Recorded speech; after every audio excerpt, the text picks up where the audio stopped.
Ciao, sono Gabriele, benvenuto. In questo video ti vorrei parlare dei control points e dei checkpoints per i rilievi aerei. In particolare imparerai a processare delle fotografie con il preciso metodo PPK che non necessita dei soliti GCP a terra che venivano utilizzati per ottenere un orientamento più preciso delle fotocamere. Utilizzerò quindi un dataset composto da circa 940 immagini, con una risoluzione di 40 megapixel. Questo lavoro è fornito dalla Wintra Platform che potrai scaricare presso gli scopi di valutazione. Troverai dunque il link in bio per ripetere anche tu questo test a tua volta. Prima di iniziare, ricordati di iscriverti al canale e di attivare la campanella. Ci spostiamo quindi su Metashape. Per iniziare quindi dal pannello Workspace di Metashape faccio clic con il tasto destro per inserire tutte le fotografie. Nel mio caso le ho già inserite perché avevo 8 cartelle, comunque vi faccio vedere la procedura che è la solita. Faccio clic con il tasto destro sul chunk e vado su Add Photos. Da qui entro in ogni cartella, siccome io ho 8 cartelle, sono un po' tante, quindi da ciascuna cartella posso selezionare tutte le immagini. Una volta che le seleziono faccio clic sul tasto apri e queste immagini saranno caricate all'interno del chunk. In questo caso sono 941 fotografie che noi andremo a processare per costituire la nuvola di punti. Dunque vado nel pannello reference per controllare che tutti i valori delle coordinate siano state caricate correttamente e in effetti questi valori sono stati caricati. Dunque, come vi dicevo prima, questo test prevede l'utilizzo dei dati PPK che sono molto precisi, quindi ci possiamo risparmiare di utilizzare i GCP. In questo caso noi utilizzeremo quindi un allineamento basato sulle coordinate che già sono presenti all'interno delle fotografie, però in ogni caso non avremo un valore di controllo per verificare che queste coordinate effettivamente siano accurate. Quindi in un secondo momento andremo a inserire questi valori aggiuntivi che serviranno come punti di validazione e di verifica per appurare se il nostro lavoro appunto è preciso come lo richiede il cliente. Procediamo dunque con l'allineamento andando dal menu Workflow, selezioniamo Line Photos e controlliamo che i parametri che sono stati selezionati siano appunto con accuratezza alta, con la preselezione generica che tiene conto di un numero di foto superiori a 100 per velocizzare appunto il processo di ricostruzione della nuvola di punti, che tenga conto appunto dei punti di legame, i T-points. Quindi controlliamo tutti i valori che appunto siano stati inseriti correttamente e facciamo clic sul tasto OK per proseguire. In questa fase Metashape cercherà di trovare la corretta posizione delle fotocamere e di orientare opportunamente le immagini. Genererà dei punti di legame che serviranno come punti di contatto tra una fotografia e l'altra. Al termine di questa procedura Metashape ci mostrerà la corretta posizione di ogni singola fotocamera e la nuvola di punti. Tutto questo all'interno della finestra modello. Questa è la ricostruzione della nube sparsa, quindi facciamo clic su OK e qualche foto non è stata allineata correttamente. In effetti sono state allineate 930 foto su 941. In questo caso possiamo fare clic sull'icona con disegnata la macchina fotografica per vedere appunto il posizionamento degli apparecchi fotografici e quindi possiamo anche ruotare la vista per vedere appunto che tutte le immagini siano nadirali rispetto all'area rappresentata. Quindi possiamo disattivare in questo momento la vista telecamere che non ci interessa e tornare alla vista predefinita facendo clic su Reset Vista. Quindi questa è la vista dall'alto. In questo caso dobbiamo procedere con l'ottimizzazione degli apparecchi fotografici. Prima di eseguire questa procedura però andiamo nel pannello Reference e controlliamo qual è attualmente l'errore. Per fare questo ci basterà fare clic su questa icona che si chiama View Errors per appunto vedere la stima dell'errore attuale scorrendo in basso tutta questa pista. Quindi vedremo che l'errore attuale si aggira a 35 cm, quindi senza l'operazione di ottimizzazione questo è un errore che non è molto basso. Quindi ora cerchiamo di migliorare la situazione tornando da Workspace, o facciamo clic con il tasto destro sul chunk e andiamo su Process e selezioniamo Ottimizza camere, oppure torniamo su Reference e usiamo questa icona a forma di stella che è lo stesso comando. Quindi se facciamo clic su questa icona ci si aprirà quest'altro pannello dal quale andiamo a selezionare i valori delle lenti della fotocamera, che in questo caso non erano selezionati, e solitamente si selezionano solo questi parametri se abbiamo un sistema che non è RTK o PPK. Dunque nel nostro caso, siccome abbiamo un sistema molto preciso che è il PPK, ci rifacciamo quindi anche questa ulteriore operazione avanzata che si chiama appunto Fit Additional Correction. Quindi clicchiamo in questo caso solamente se abbiamo appunto degli apparecchi che sono molto precisi. In alternativa solitamente questo valore non è utilizzato perché si ritiene più affidabile il modello di Brown, che è quello che viene utilizzato da Metashape. Quindi faccio clic su OK e con questo parametro attivo vedrete che l'errore si ridurrà notevolmente.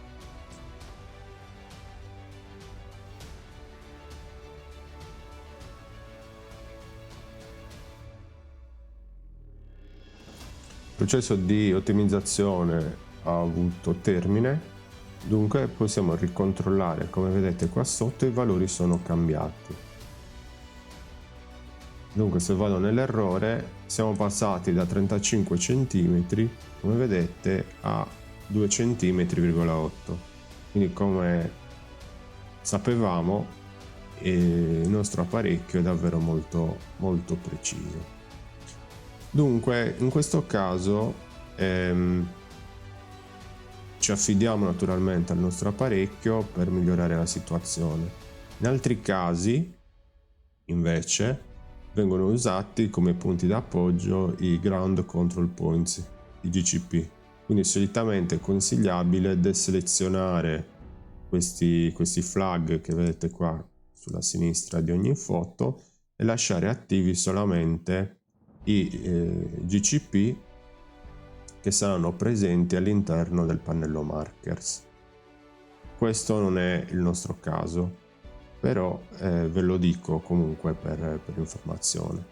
In tale esempio, dunque, ogni markers che sarà battuto sul campo con una elevata precisione rispetto al GPS contenuto all'interno del drone ci darà una maggiore accuratezza nella ricostruzione. Dunque andiamo avanti nella nostra procedura di ricostruzione e dopo che abbiamo visto gli errori andremo adesso a vedere come aggiungere i markers. Per aggiungere i markers quindi dovrei andare dal pannello reference e selezionare l'opzione import reference. Da questa finestra selezioneremo le varie cartelle fino ad arrivare alla cartella GCP che conterrà appunto i nostri punti di validazione, che in realtà non sono GCP ma semplicemente dei punti di verifica. Troveremo all'interno questo file che si chiama gcp.txt, che però non sarà utilizzabile all'interno del software perché è in un formato con il quale non vengono importate le coordinate, quindi è necessario convertirlo in formato CSV, come ho già fatto semplicemente cliccandoci sopra e modificando questa scritta qua in CSV. Una volta che voi premerete invio vi cambierà appunto il logo del file e dunque potrete utilizzare questo file per quanto riguarda l'importazione di questi dati. Solitamente quando si apre questa finestra troverete il titolo con tutte le coordinate sulla stessa riga, dunque qua avete delle opzioni come il delimitatore e potete selezionare in questo caso, siccome i separatori sono le virgole, la virgola appunto che vi consente di incolonnare ogni dato nella cella corrispondente, quindi la latitudine, la longitudine e l'altitudine come vedete in questa finestra. Dunque, dopo un breve check che le coordinate appunto corrispondano con i valori opportuni, possiamo procedere premendo il tasto OK e andando avanti con l'importazione. Prima di fare ciò, però, una cosa importante è selezionare da quale riga importare i dati. A volte c'è un'intestazione nella prima riga, quindi potrei mettere ad esempio importa dalla seconda riga. Dobbiamo stare attenti appunto che i dati partano dalla riga che corrisponde alle coordinate. Qua ci sono dei valori che riguardano la rotazione della fotocamera, ma che non ci interessano perché la nostra fotocamera ha un orientamento nadirale, ovvero perpendicolare al suolo, quindi possiamo premere sul tasto OK per proseguire.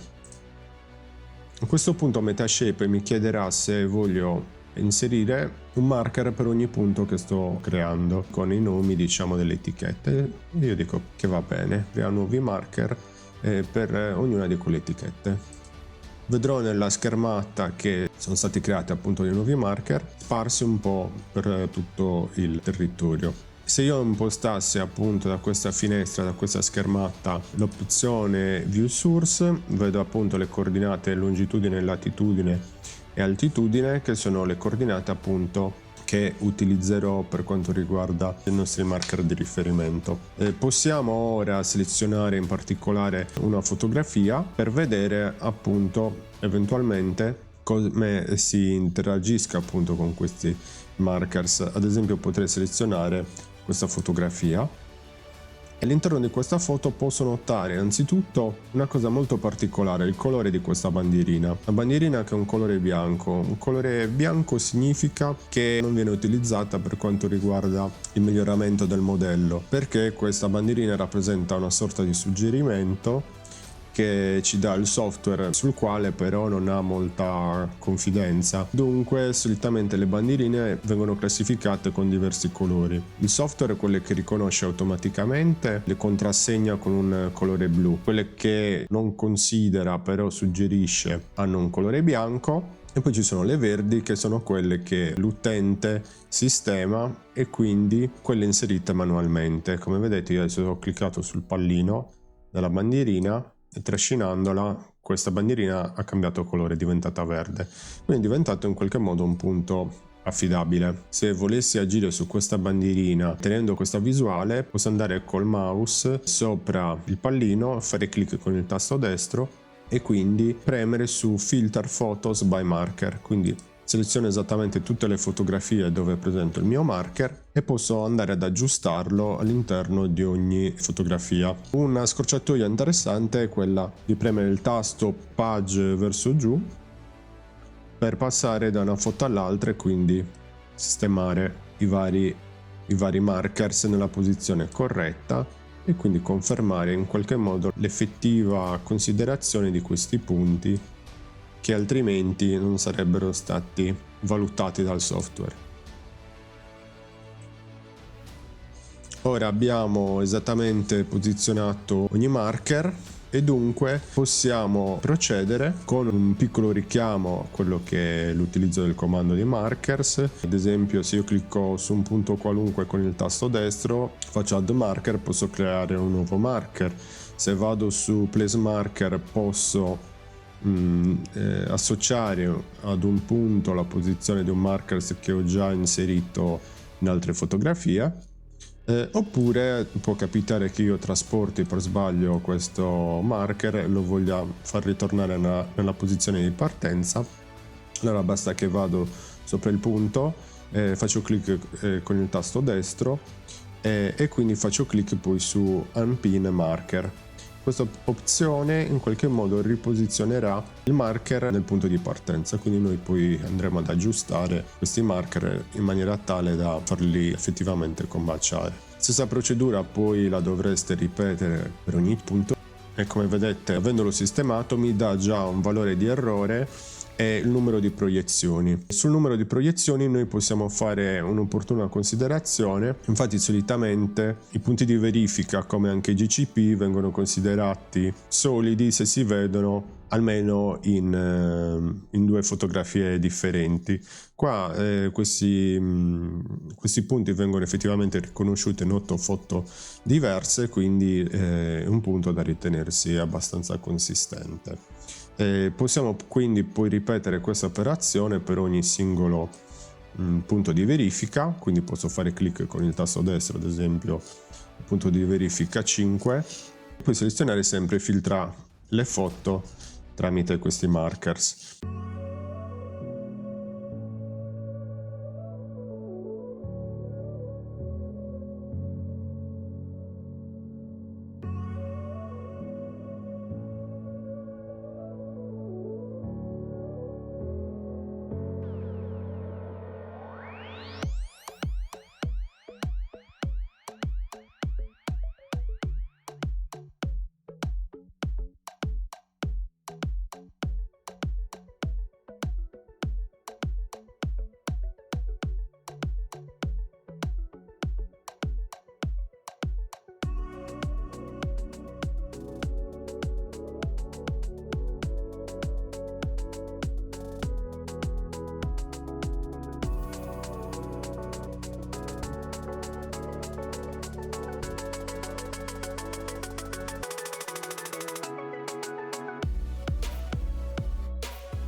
Dunque possiamo procedere nella nostra operazione dopo che abbiamo visto un po' come funzionano i markers, e soprattutto adesso abbiamo dei valori molto dettagliati. Per quanto riguarda la differenza tra ground control point e checkpoints, dicevamo i control points sono quei punti che vengono utilizzati semplicemente come riferimento per il modello, mentre i checkpoints sono quei punti che vengono utilizzati in qualche modo come ottimizzazione per quanto riguarda l'accuratezza. Quindi abbiamo detto prima che l'errore che abbiamo all'interno del pannello fotocamere è un errore relativo, cioè interno alla ricostruzione e alla stima che è stata fatta da Metashape, mentre il valore è quello che ricaviamo dalle misure precise che sono state battute da appunto degli strumenti precisi.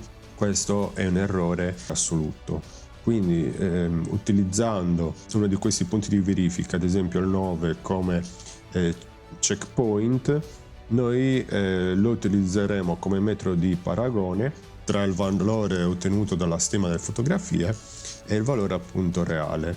Quindi in qualche modo otterremo il nostro valore di accuratezza reale, dunque l'errore reale che noi facciamo durante il nostro rilievo.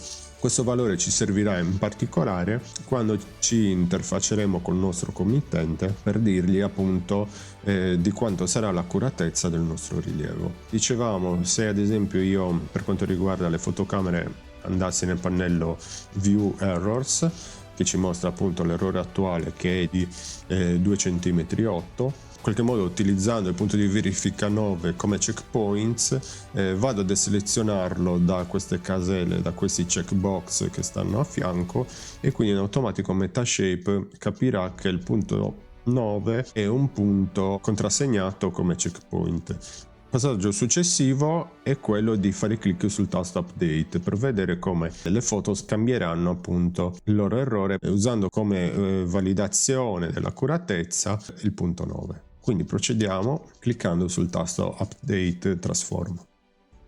Come vedrete questo valore totale è cambiato, quindi diciamo il nostro rilievo attualmente ha un errore di 3,5 cm, quindi diciamo che tutto sommato è un rilievo abbastanza preciso. Dunque, per il video di oggi abbiamo visto queste opzioni. Se io clicco ad esempio qua su Reset Filter dal pannello Photos, è possibile poi ripristinare la vista del dataset completo, e quindi questo è un po' la conclusione di questo video. Se ti è piaciuto questo video, ti chiedo di iscriverti al canale, di fare clic sulla campanella per non perderti i nuovi video in uscita, e ci vediamo per il prossimo video. Ciao!